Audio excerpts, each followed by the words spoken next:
Hello दोस्तों, मैं ब्रजेश कुमार आप लोग के सामने पॉलिटी रिलेटेड एक वीडियो लेकर आया हूं जो कि राष्ट्रपति है। राष्ट्रपति चैप्टर से ही आज हम वीडियो बनाने जा रहा हूं और हमें उम्मीद है कि आप लोग को काफ़ी समझ में आएगा। कुछ दोस्तों बोल रहे थे कि ट्रिक के माध्यम से कुछ बताइए, तो आज हम ट्रिक के माध्यम से ही राष्ट्रपति चैप्टर को बताने जा रहा हूँ और हमें उम्मीद है कि आप लोग को ये राष्ट्रपति चैप्टर बहुत आसानी से याद हो जाएगा पूरी वीडियो देखने के बाद। और ऑब्जेक्टिव लगाएं, ऑब्जेक्टिव लगाने के बाद अधिकतर क्वेश्चन सोल्व होंगे। आइए दोस्तों, हम राष्ट्रपति के बारे में जानते हैं कि राष्ट्रपति है क्या। तो राष्ट्रपति जो प्रेसिडेंट होता है, हमारा राष्ट्रपति भारत के प्रथम नागरिक होता है और इसमें जैसे इसका कार्यकाल, इसमें शपथ और इसके जो कार्यपालिका शक्तियां हैं और राष्ट्रपति की कितने शक्तियां हैं, राष्ट्रपति कैसे राष्ट्रपति निर्वाचित हो सकता है ये, और उसका निर्वाचन की पद्धति क्या है, इस सब चीज़ों के बारे में हम लोग जानेंगे। जो कि हम पूरे को हम यहाँ लाइनिंग कर गए हैं और लाइनिंग को बारी बारी से हम बताते जाएंगे कि किसका किसका क्या क्या कार्यकाल है और कैसे कैसे हम बनाएंगे।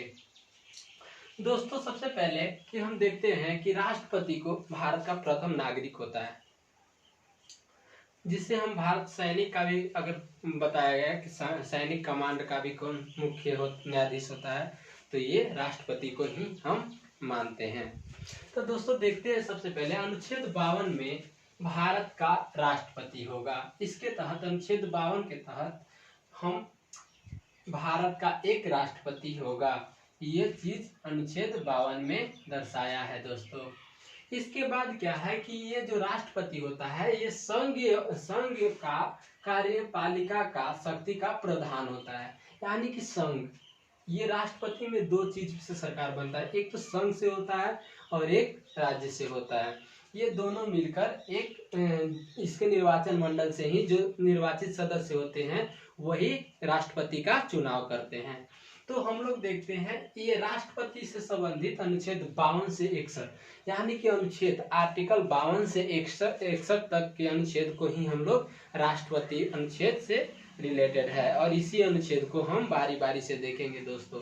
सबसे पहले ट्रिक के माध्यम से है। ट्रिक क्या है आपका, ये ट्रिक को हम देखते हैं और इस ट्रिक में बताया गया है, जैसे ये लिखा हुआ है ट्रिक आपका, जैसे पक्का चुनरी का पुनर्योग शर्त शपथ महाभियोग, यानी कि सबसे पहले पक्का चुनरी, एक बार और फिर से रिकॉल करते हैं दोस्तों, पक्का चुनरी का पुनर्योग शर्त शपथ महाभियोग, यानी कि सबसे पहले प से यानी पक्का, प से पद, पद का वर्णन है दोस्तों। और पद का वर्णन कौन सा आर्टिकल में है, तो अनुच्छेद 52 के तहत तो इसका राष्ट्रपति के पद के बारे में वर्णन है। जिसके बाद आता है क से होता है दोस्तों पक्का, यानी क से होता है कार्यपालिका शक्ति, और कार्यपालिका का शक्ति का वर्णन अनुच्छेद 53 के अंतर्गत हम कार्यपालिका शक्ति के वर्णन करते हैं दोस्तों।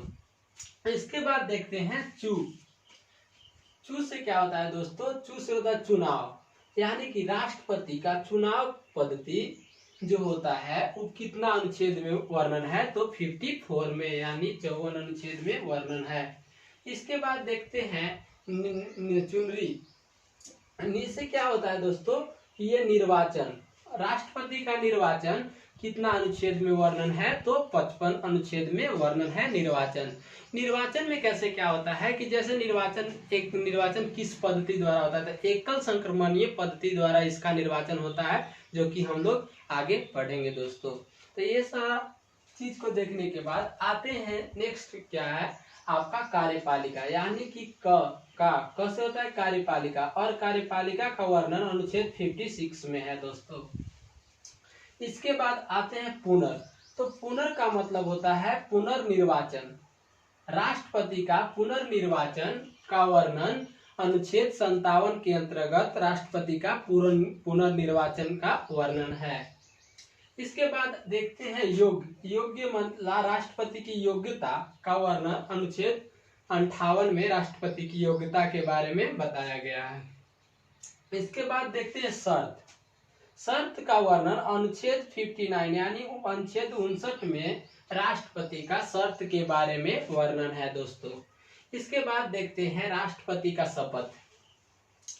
जब राष्ट्रपति अपना पद देख लिया, कार्यपालिका कर लिया, चुनाव कर लिया, निर्वाचन कर लिया, कार्यपालिका कर लिया, पुनर्निर्वाचन कर लिया, इसके बाद योग्यता हो गया, इसके बाद हम देखते हैं शर्त क्या था राष्ट्रपति के लिए, और फिर शपथ देता है राष्ट्रपति। और शपथ किसके विरुद्ध लेता है? तो शपथ लेता है मुख्य न्यायाधीश। अगर मुख्य न्यायाधीश अगर वहां पर नहीं हो तो उसके बाद वो उसके मुख्य न्यायाधीश के वरिष्ठ न्यायाधीश जो होता है सुप्रीम कोर्ट के, उसके अंतर्गत ये शपथ लेता है दोस्तों।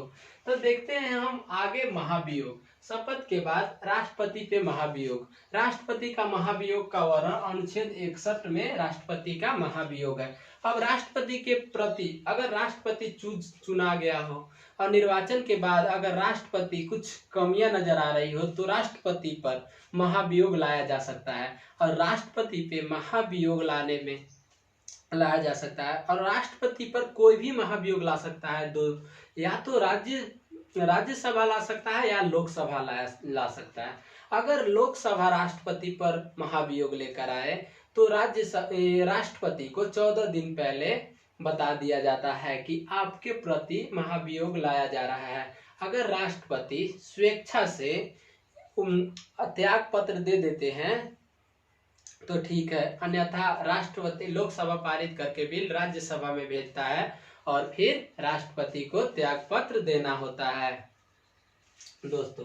तो ये हम लोग ट्रिकली के माध्यम से कुछ पॉइंट को देखें। इसके बाद क्या क्या है ये सारा पॉइंट को हम यहाँ लिख चुके हैं और इसी को बारी बारी से हम लोग देखेंगे और हमें उम्मीद है कि आपको समझ में आएगा दोस्तों। तो देखते हैं कि योग्यता, राष्ट्रपति की योग्यता का वर्णन, मतलब राष्ट्रपति की योग्यता क्या क्या होना चाहिए, एक प्रेसिडेंट बनने के लिए क्या क्या योग्यता होना चाहिए। तो सबसे पहले वो भारत का नागरिक होना चाहिए। सेकंड बात कि वो भारत का उसका उम्र 35 वर्ष होना चाहिए। और थर्ड बात जो कि हम यहाँ राइट डाउन कर चुके हैं दोस्तों कि उसकी योग्यता, वह भारत का नागरिक होना चाहिए, उसका उम्र 35 वर्ष होना चाहिए और वह लोकसभा का सदस्य निर्वाचित होने योग्य रखना चाहिए। और ये सारा चीज अगर फुलफिल करता है तो वो राष्ट्रपति के लिए योग्य है। अगर ये तीनों योग्य, हम भारत का नागरिक हैं और हमारा उम्र 35 वर्ष है और हम लोकसभा द्वारा सदस्य द्वारा निर्वाचित होने योग्य योग्यता रखते हैं, तो क्या हम राष्ट्रपति निर्वाचन हो सकते हैं? नहीं दोस्तों। तो यही चीज हमको जानना है कि क्यों नहीं हो सकते हैं निर्वाचन। तो इसमें क्या होता है कि दो चीज रखना बहुत जरूरी है दोस्तों। जैसे चुनाव पद्धति में क्या होता है राष्ट्रपति के लिए कि ये चुनाव में 50 प्रस्तावक और 50 अनुमोदक के रूप में रखना होता है। 50 अनुमोदक के रूप में रखना होता है, जो कि 50 विधायक, अगर विधायक का मत आपके पास है और 50 अनुमोदक है तभी आप राष्ट्रपति के लिए निर्वाचन हो सकते हैं। तो ये 50 अनुमोदक और 50 प्रस्तावक, ये चीज हम लोग के पास नहीं है क्योंकि ये पॉलिटिकल पावर ही कर सकता है दोस्तों। तो यहाँ से ही हम अपना राष्ट्रपति का जो चुनाव होता है लड़ने की शक्ति खो देते हैं दोस्तों। तो इस चीज को हम लोग याद करेंगे और इसके बाद देखेंगे कि शर्त क्या है। तो शर्त है कि वह किसी, राष्ट्रपति का शर्त क्या है कि राष्ट्रपति किसी लाभ पद पर नहीं होना चाहिए। लाभ पद पे यानी कि वह एक किसी सरकारी जॉब में नहीं होना चाहिए, सरकारी लाभ ना लेता हो। अब देखते हैं दोस्तों कि राष्ट्रपति, कोई व्यक्ति अनियमित समय तक राष्ट्रपति रह सकता है। कभी कभी क्वेश्चन आ सकते हैं कि क्या एक व्यक्ति कितने बार राष्ट्रपति हो सकता है। तो दोस्तों अधिकतर देशों में रूल है कि मतलब एक, जैसे अमेरिका में रूल है कि एक आदमी 2 ही बार राष्ट्रपति बन सकता है। जैसे कि आप लोग बराक ओबामा को देखें, इसके बाद अभी डोनाल्ड ट्रंप का कार्यकाल चल रहा है दोस्तों।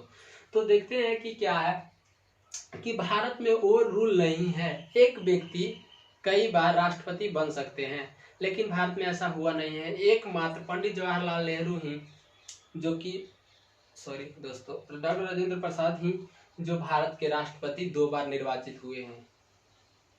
लेकिन और दो बार नॉमिनेट नहीं हुए हैं, एक ही बार राष्ट्रपति रहे हैं दोस्तों। तो आगे देखते हैं कि अनुच्छेद 57 के तहत राष्ट्रपति पुनर्निर्वाचन का पात्र होगा। अनुच्छेद 57 में क्या है दोस्तों कि राष्ट्रपति जो पुनर्निर्वाचन के पात्र होता है वो अनुच्छेद 57 के तहत होता है। अब राष्ट्रपति का निर्वाचन कैसे होता है इसके बारे में थोड़ा सा हम जानकारी लेते हैं दोस्तों। तो राष्ट्रपति का निर्वाचन जो होता है अप्रत्यक्ष निर्वाचन प्रणाली द्वारा इसका चुनाव होता है, जो कि एकल संक्रमणीय पद्धति द्वारा इसका चुनाव कराया जाता है दोस्तों। एकल संक्रमणीय पद्धति जो है ये क्वेश्चन में अधिकतर आते हैं। तो इसका चुनाव किसके द्वारा होता है, तो एकल संक्रमणीय पद्धति द्वारा मतदान इसका होता है दोस्तों। अब राष्ट्रपति के चुनाव में मतदान कैसे होते हैं इसको दोस्तों हम देखते हैं। तो इसका मतदान वरीयता क्रम में होता है।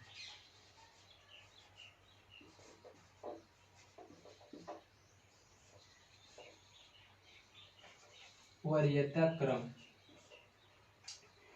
इसमें होता क्या है दोस्तों, जैसे वरीयता क्रम कि अगर 5 आदमी खड़ा है दोस्तों, राष्ट्रपति के चुनाव के लिए 5 आदमी नॉमिनेट हुए हैं, चुनाव में निर्वाचित नहीं हुए हैं, ये चुनाव लड़ रहे हैं। तो एक आदमी एक है, एक बी है और सी और डी, ये 4 आदमी खड़ा है दोस्तों। तो इसका चुनाव क्या होता है कि अब जब इसका वोटिंग होता है तो हम लोग को इसमें चारों को चूज करना होता है। अगर हम एक को इसमें एक पे चूज करते हैं, एक को चूज करते हैं, इसके बाद हम वोट डालते हैं बी को, इसके बाद डालते हैं डी को, इसके बाद डालते हैं सी को। तो इसमें डालते हैं दोस्तों, अगर बी को डालते हैं, फिर ए को डालते हैं, फिर सी को, फिर डी को, इस तरीके से। अब इसका काउंटिंग जब होता है तो पहले ए वाला को काउंटिंग किया जाता है, फिर बी वाला के काउंटिंग किया जाता है, और जिसका 50% मत पूर्ण हो गया वो राष्ट्रपति के रूप में निर्वाचित हो जाता है। कभी कभी दोस्तों क्वेश्चन आता है कि राष्ट्रपति का चुनाव किस मतदान जो होता है वो किस क्रम में होता है। तो ये दोस्तों याद रखिएगा कि वरीयता क्रम में इसका चुनाव होता है। अब दोस्तों हम देखते हैं कि इसमें क्या राष्ट्रपति के निर्वाचन मंडल जो है इसमें क्या क्या शर्त है जो राष्ट्रपति के निर्वाचन के लिए। तो क्या है दोस्तों कि दो सदनों में निर्वाचित सदस्य जो होता है वही राष्ट्रपति का चुनाव करता है। जैसे दोस्तों ये क्या है कि राज्यसभा के विधानसभाओं में ये दिल्ली और पांडुचेरी को विधानसभा को मात्र ले लिया गया है। वो 17वें संविधान संशोधन 1992 के तहत दिल्ली और पांडुचेरी को जोड़ा गया है दोस्तों, जो कि हम यहाँ फाइंड आउट कर दिए हैं, बता दिए हैं दोस्तों। और ये दोनों का विधानसभा से मत जो होता है, ये दोनों मत को मिलकर 793 या कुछ ऐसे ही मत होते हैं, और उतना मिलकर एक राष्ट्रपति का चुनाव होता है। अब क्या है दोस्तों कि कभी कभी विधानसभा के सदस्यों का मत यानी मूल निर्धारण क्या है, तो ये इसमें क्या होता है कि एक सदस्य का मत का मूल्य राज्य के कुल मतों का संख्या और जितना निर्वाचित सदस्य की संख्या होता है उसमें उन्हें 1/1000 से जब हम गुना करते हैं तो ये विधानसभा के सदस्यों का मूल्य एक विधायक बराबर ये चुनाव होता है दोस्त। अब संसद का मूल्य, एक संसद का जो होता है मत कितना होता है, ये चीज को हम लोग सूत्र के माध्यम से देखते हैं। तो ये क्या है दोस्त कि जब कुल राज्य का विधानसभा में निर्वाचित सदस्य का मत का योग और बट्टा सदस्य के दोनों सदनों में निर्वाचित सदस्य का योग हो तो वो मिलकर एक संसद का एक मूल्य के बराबर होता है दोस्तों। अब इसका कभी कभी देखते क्वेश्चन आते हैं कि राष्ट्रपति का कार्यकाल कितना होता है, तो राष्ट्रपति का कार्यकाल 5 वर्ष के लिए होता है दोस्तों। राष्ट्रपति का कार्यकाल 5 वर्ष के लिए होता है। अगर राष्ट्रपति की मृत्यु हो जाता है किसी कारणवश या राष्ट्रपति त्याग पत्र देता है तो उसके कार्य को कौन करेगा, तो उसके कार्य को उपराष्ट्रपति करेंगे दोस्तों। अब उपराष्ट्रपति उसके कार्य को 6 मंथ तक ही कर सकते हैं, 6 माह तक ही कर सकते हैं इस कार्यकाल को, और 6 माह के बाद पुनः निर्वाचन होता है राष्ट्रपति का। अगर राष्ट्रपति अपने कार्यकाल में राष्ट्रपति का सजेशन, यानी राष्ट्रपति का कोई भी कार्यकाल, कोई भी काम करते हैं तो उसका डिसीजन मान्य होगा दोस्तों, उसका डिसीजन अमान्य नहीं होगा। अगर किसी भी बिल को उपराष्ट्रपति राष्ट्रपति के लिए पारित कर देते हैं तो वो आपके मान्य होगा। अब क्वेश्चन आते हैं कभी कभी कि राष्ट्रपति का वेतन कितना है। तो राष्ट्रपति का वेतन दोस्तों, राष्ट्रपति का वेतन 5 लाख है दोस्तों।